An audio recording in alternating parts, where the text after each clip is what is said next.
Damaged taro on Kauai, lettuce, radishes, and cabbage torn up on the Big Island. And an endangered bird that's protected by state and federal laws behind it all.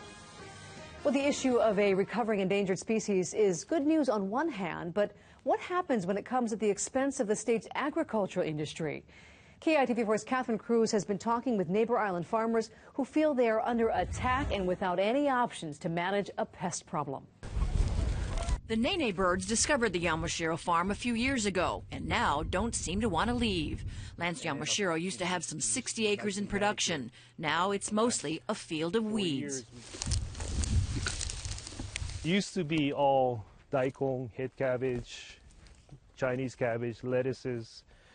It used to look like this, neatly manicured rows of greens. We're shipping one Matson container a week to Los Angeles. They like the product up there.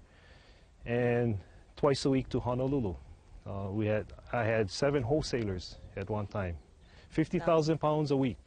And now we're only down to 1,000 pounds. So this is the last straw. Yamashiro let it all go fallow after years of watching the Nene population explode. One day he counted 62 Nene in his fields. After struggling for the last 4 years, he's exhausted his reserves. He used to have 10 full-time employees, but is now down to 3, who come in 1 day a week. One thing about these greenhouses is that the Nene don't like to go undercover, so Yamashiro hopes that all this works. But he's quickly running out of options.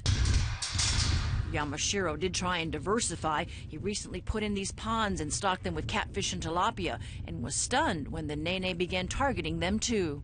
I called the State Department. Hey, they're eating my fish now. Say, oh, they're not supposed to. I thought, well, come up and look. If we don't have anything this year, then, that's it. I gotta shut the doors. He fought back tears of frustration to think that this family of farmers is close to saying aloha to the Aina. 1942, my grandfather started this, and then, it just gotta fold up.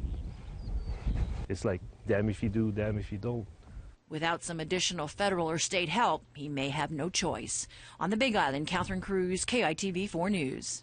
Now, the state is in the process of relocating hundreds of birds from Kauai to the Big Island and Maui. Yamashiro suspects some of the birds on his land could have been driven out of the national park area because of fog. Now, he says some but not all of the Nene are banned.